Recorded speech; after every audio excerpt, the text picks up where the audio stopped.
He was our mayor of 20 years, and in January, Tom Menino handed off the baton and headed to academia. He's now the director of Boston University's Initiative on Cities project, and he joins us now to touch on a range of issues, including the one we just discussed, solar energy, because he's got solar panels on his house. Welcome, Mr. Mayor. It's great to be with you, Emily. How are you? You look great. I feel good. How do you feel? I feel really good. Yeah? I'm getting there. You know, I'm running a marathon, not a sprint, and I feel really good. Doc's pleased with me, and so I'll just keep on working every day. Yeah. So you're going to last night we asked people to write in and tell us what kind of questions they'd like to ask you. So one guy writes in and says, ask the mayor if he's going stir crazy after working 100 hours a week. And now no, I'm not going stir crazy. I have this program that Bob Brown entrusted me with, Initiative on Cities, trying to get organized mayors in cities throughout the world. So I'm trying to organize that, make it happen, and get mayors to come together on different issues that are commonplace with them. Transportation, financial piece, that's a big piece. The environment's another one. So I'm trying to organize these things. I've had a couple of meetings already. I'll have another one in November, I believe. And it's interesting, very interesting being in academia. Yeah. What is the difference? What's the big difference between academia and government? Well, first of all, I don't have the media chasing me. Yeah. Now I'm a professor, right? Yeah. I'm the smartest guy in the world. When I was an elected official, they questioned my judgment. Yeah. But really, the difference is, in academia, you take your time making decisions. When you're mayor, you make decisions every minute of the day. You're always on. And that's the difference. And the thing I miss most, really, honestly, is the kids. Going to schools, talking to kids, playing with kids. I enjoy that. That was the best part. What about the rubber chicken circuit? You used to go to a dinner every night, or sometimes 2 and 3 a night. Well, I'm going to some dinners, not as many as I used to. There's some people, some organizations I feel strongly about, so I'll go to there and help them out raise some funds. But it's different. It really is different. You don't get invited to all the events you used to get invited to. I understand that. But my life has changed. Go home for dinner at night. My God, you get home at 6 o'clock, you have dinner. We do from 7 o'clock till 10:30. Yeah, exactly. Yeah. Well, so when you see the newly elected Mayor Marty Walsh in the news, working all the projects that you used to work, what are you wistful, or do you pass judgment? I mean, how do you measure it? No, I made a decision last March. I'm at peace with myself. I'm not going to say anything about Marty Walsh, and he's doing a nice job. Difficult job being mayor, difficult job, but most difficult job in government. I just watch him and see him and just observe what's going on out there. And we have a great city. It's not either Marty or Tommy. It's about the people of Boston. That's what it's all about. And I know Marty feels the same way. We have a clip of a documentary that WGBH did with you. Oh, I know. In 1983, when you were first getting going as a city councilor, I guess it was. That's right. All right, I want to show you, because it's kind of funny. The payoff is that things don't really change that much. The biggest issue that's bothering the people here in this district is crime. So I think when you go talk to the people, you ought to have a clear position on crime. The next issue that shows up is taxes. 18% of the people mention taxes. And right behind taxes comes education. So there is some constituency out there for public education. All right, same old issues: crime, taxes, education. It really hasn't changed. Not really. I mean, I think it's the issue of sustainability has become a bigger issue. Clean air, clean environment, development along the waterfront, that's a big issue also. But no, basically taxes, the do people schools complain about taxes anymore? It doesn't seem to do not as Boston. much. Yeah, Boston's tax rate is very low because of all the development we have. New tax bases being developed all the time. That's a good thing about Boston. We continue to grow, and that gives more money into the city coffers, so we could stabilize our tax rate. Last year, we reduced average taxpayers' taxes by $50. So how many cities could say that? And I think there's issues. What it is, I mean, there's no fancy issues. It's all bread and butter issues. I say the quality of life issue is the most important issue. What's happening in your neighborhood, what's happening in the playground, and crime. Is a house being broken into, your car being stolen? That's what gets people really angry. Yep. That's what people move out of neighborhoods for, when they have that crime wave out there, and the quality of life is challenged, and their lifestyle.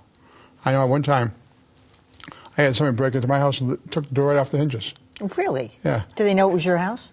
I don't know if they did or not, but I was so angry. Yeah. I felt I was violated. Sure, yeah. You know, but in education, I think that's a tough issue. I think the Boston Public Schools are doing a decent job, much better job than we used to do, but it's still out there because Boston Public Schools, we take on naughty kids. We don't discriminate against special needs kids or English learners.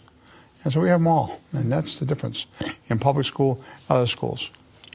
So the Walsh administration announced this week that they're going to wait and take it easy, take it slow, selecting the next school superintendent. That person probably wouldn't even start until, I guess they're saying now, September of 15. Do you think that makes sense? Yeah, it makes a lot of sense. You can't rush picking the superintendent. You have a real vet who's out there, possible superintendent of schools. A lot of things change and happen in Boston Public School. The assignment plans happen in September. To have a new superintendent come in before that, he wouldn't know how to start it. Yeah. And John McDonough's done a great job as interim superintendent. So, let's continue the progress.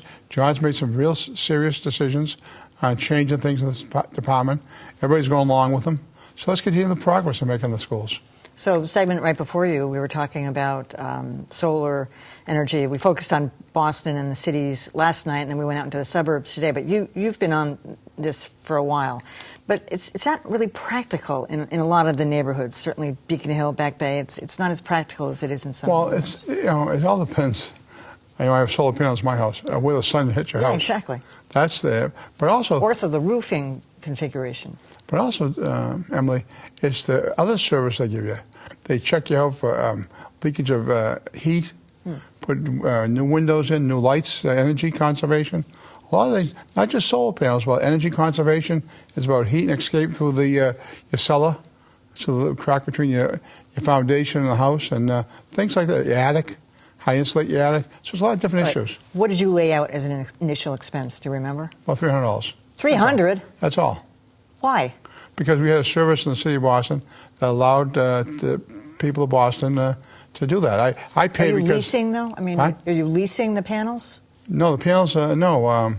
We're not paying for the panels. They take credit some months. Some months we have to pay a little bit because it wasn't a sunny day. Last month we got a credit on our solar panels. Really?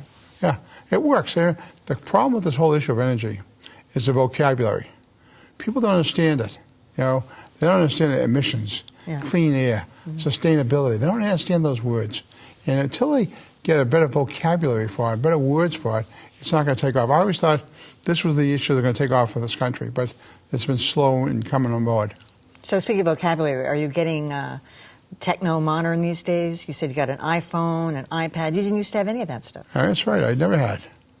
I have it now. I have email. Do you know how to use it? I do. Do you text? I text. I email. I emailed the state rep the other day, and he says, "I can't believe this is you."